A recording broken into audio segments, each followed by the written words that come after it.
لما طلعت في الفيديو اللي فات وقلت ان انا يعني بتوقع ان المنتخب المغربي للفوتسال طبعا يوصل للمباراة النهائية في كأس العالم. وطبعا قلت بإذن الله يعني احنا بنتمنى وعندنا امل وتوقع كبير جدا جدا ان ياخد كأس العالم، وطبعا المغرب قادر على كده. وطبعا في ناس كتير دخلت في التعليقات وقعدت تقول يعني ده مش هيحصل، ومن ضمنهم ناس جزائريين طبعا دخلوا قالوا مغرب مين وبتاع مين اللي هياخد بطولة، تريقوا عليهم. مغرب مين اللي هيوصل للمباراة النهائية؟ مغرب مين اللي هيقدر يفوز على البرازيل وعلى اسبانيا وعلى الارجنتين وكل دول؟ مغرب مين يقدر اللي ياخد البطولة؟ طبعا المغرب يا اخره ياخد افريقيا، البطولة العربية، البطولات المحلية، لكن بطولة لكأس العالم انسى. انت كده بتغلط وبتقول كلام مش قده وعاوز تبسط وتفرح المغاربة وبس. لا طبعا، اعتبروني ان انا عاوز ابسط المغاربة، يعني اعتبروني ان انا عاوزة افرحهم، ولكن بعيدا عن كل حاجة شوف بقى المنتخب المغربي دلوقتي وقوة المنتخب المغربي، وشوف رئيس الفيفا بنفسه لما طلع واتكلم عن المنتخب المغربي للفوتسال وقال ايه؟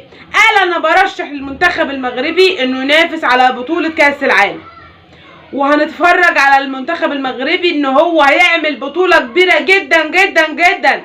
وطبعا هو ليه قال كده؟ علشان شايف قدام عينه وشايف انه منتخب كبير وقوي ومبدع، علشان شايف ان المنتخب المغربي للفوتسال بقى زيه زي منتخب عالمي كبير. يعني للدرجة دي انك انت بتقول الكلام ده؟ المنتخب المغربي للفوتسال في كل مرة يعملوا تصنيف عالمي المنتخب المغربي دايما يتفوق ويتقدم مراكز، علشان شايف قدام عينه ان المنتخب المغربي للفوتسال صاحب المركز السادس عالميا. طبعا لعب مباريات كتير في اوروبا، وطبعا يعني لعب مع منتخبات اوروبا كبيرة، وكان زمانه دلوقتي في التاني او التالت. لسه المنافسة شغالة لان قوة وابداع المنتخب المغربي للفوتسال مستمرة.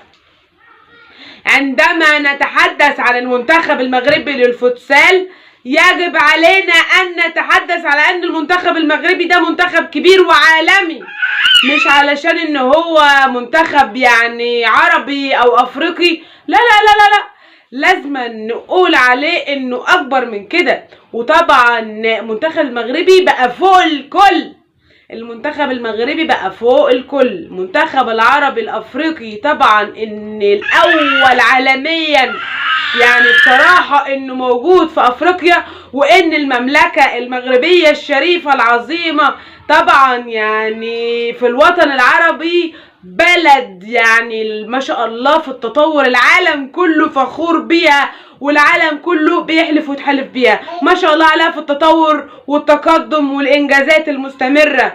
طبعا يعني دلوقتي احنا عندنا بلد تقدر ان هي تطور افريقيا تماما. العالم كله بقى شايف ان التقدم والتطور لانجازات المغرب بقى مستمر. المنتخب المغربي لكرة القدم صاحب المركز ال 12 عالميا. تعالوا لي بقى يا جزائريين يا 44، فين مصر 36، فين تونس 39؟ ارقام بعيدة قوي، يعني ارقام بعيدة قوي قوي قوي قوي بالنسبة للمنتخب المغربي او المنتخبات الافريقية. طبعا يعني بنتكلم دلوقتي عن المملكة المغربية الشريفة اللي ما شاء الله بتستضيف كل البطولات العالمية، بتستضيف كل البطولات اللي احنا ما كناش نتخيل في يوم من الايام ان احنا نقابلها. كل ده يطلع منك يعني يا منتخب يا مغربي. طبعا النهاردة بنتكلم عن المغرب، المغرب اللي بتستضيف كأس افريقيا 2025، كأس العالم 2030، كأس الفوتسال يعني 2026. ايه يا مغاربة، بجد بجد انجازات عظيمه. هتستضيفي كاس العالم النسوي 5 سنين على التوالي، للدرجات دي الانجازات دي مستمره.